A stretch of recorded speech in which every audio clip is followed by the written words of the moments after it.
question is, can we get to the Premier League? It's a big ask at the first time trying, but in our first season, how well can we do? We're on dreadful form at the moment. We really need to improve, otherwise we will fly down the table. And it is a sensational goal from Roldan. We are in the playoffs. The story is only just getting started. Hello and welcome back to another Pretty HD video. It is Season 2 of Birmingham City Career Mode, and it is, of course, Episode 1. It has begun, finally, 1st of February 2017, and we finally got to Season 2. I really hope this season is a lot quicker, which it will be. Today, we've got the entire preseason tournament packed into this episode, mainly because it's more for me.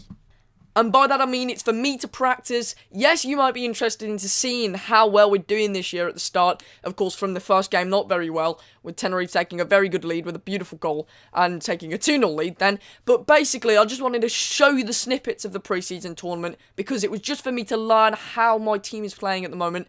And that is actually the end of our win streak, which is a shame, to be honest. Not our win streak as such, but our unbeaten streak that has lasted many, many games. I think it's easily in double figures now. Anyway, it's also got lots of transfer action in as well, which you might be surprised about because we've been given a very low budget of around £2 million. But don't worry, something's going to happen very, very big and very, very important.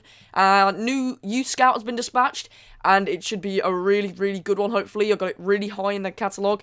Basically, loads of stuff is going down, and it is so fast to keep up with. Now we've got a game against Nacional in the Santiago Bernabeu. I mainly did the preseason tournament, just like I said, to try and test out our side. Premier League, it's going to be 10 times harder. Literally, it's going to be so difficult, and our side is nowhere near good enough for the Premier League yet. It's really, really quite worrying that we're actually in it so early on. But when you're scoring goals like that with Paul Caddis, I don't blame them being in this, and he does his signature celebration, which he performed in the in Wembley, of course. So to put it basically, we've got a lot of action, like I said, in this episode, a lot to get through, and it's a very, very action-packed one. We actually do take a 2-1 lead now against Nacional going into half-time. But we really need to try and improve our squad, and it's going to be so difficult. Luckily, we've got a lot of tournament prize money. If we try and win this tournament, we'll get a lot of money from it. But it's a very, very difficult tournament to win, to be honest, because you're playing against sides that are the underdogs as such, and luckily we win this one, Jacob Murphy getting his name on the score sheet, which is a rare but very nice occasion when he does. But basically now we're going to go into the menu stuff now. This is the start of the behind the scenes. I've been doing a lot behind the scenes. I've been trying to keep it under wraps, and then that happened. Yes, it was completely out of the blue. We was getting loads of offers for Fabrini every season after the new season starts. You always get loads of offers for a player. I thought, just reply 7 or 8 million to all of them. None of them are going to accept it, but if one does, I'll take it. It happened. He's only worth about 2.3 million, and they accepted that, which is just frankly insane. So we need a new cam. We needed a new cam anyway, so we're going to have to go in for at least 2 central attacking midfielders in this episode, which isn't preferable, but 8 million for Diego Fabrini, when he's already hit his prime, he's past his best now probably, he's hitting on the 29 age. Really, retirement is knocking his door, and declination is knocking his door as well. So, I will take that. Genuinely, it's so sad to see him go, because towards the end of the season last year, he shone like a star. He was top assister, of course, and he was absolutely brilliant. Truly, he was brilliant. But, I think it could be either God's gift or the devil's curse, because, to be honest, it could mean that we actually managed to improve our side in so many different areas. Lozano as well getting on the score sheet after coming on as a substitute twice. He has such a powerful shot. Genuinely, this is a kid to watch. If you don't remember, he is actually our pre-contract signing from last season, and unbelievably, he has been fantastic in this first game here that he's played as a substitute. He really rockets shots. His shot power is unbelievable.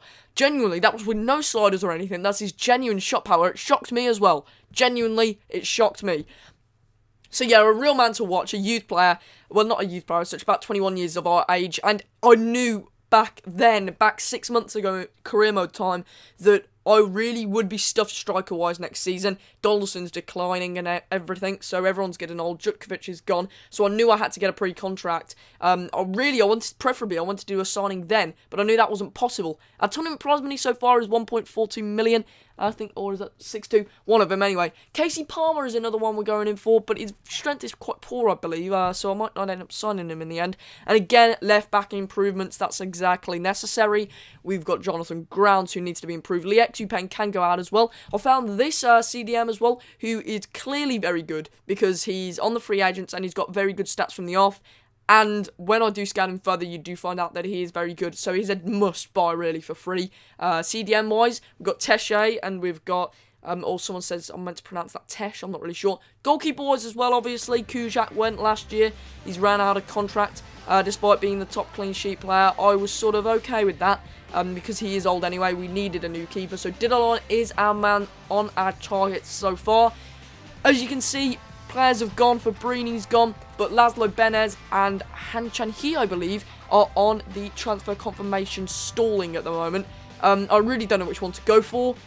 Alex Jones is involved in one of the deals, Charlie Adams in the other. I'm really not sure what to do with that deal so far. Real Oviedo is our next opponent, of course, the team in which Spencer SC has a small share in.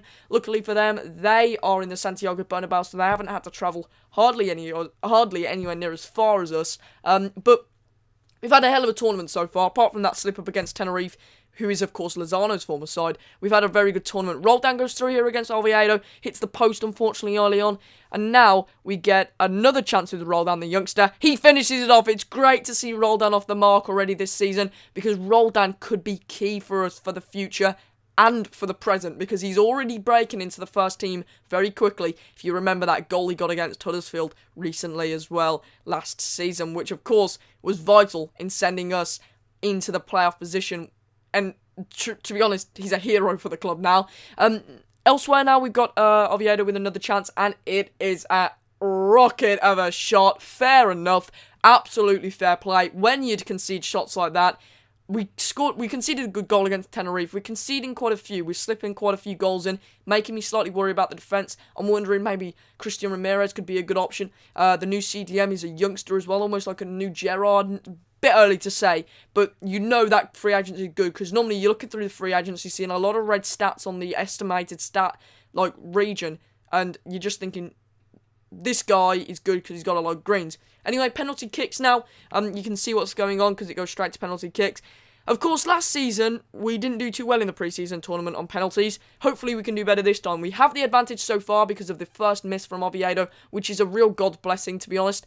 And luckily we're keeping it at that sort of position. Cotterill finishes it, but I'm just really want to save another one to really confirm it, and it was a weird penalty that was. I don't know what that guy was doing on his run up there, but we missed one shot, and all of a sudden, from being in the hot seat, from being in the advantage seat, it is on us now to score every time. So this entire penalty shootout has been turned around, and as it enters sudden death, we've got to score every time. If they score, obviously, that's obviously sudden death. And it is nerve-wracking, genuinely.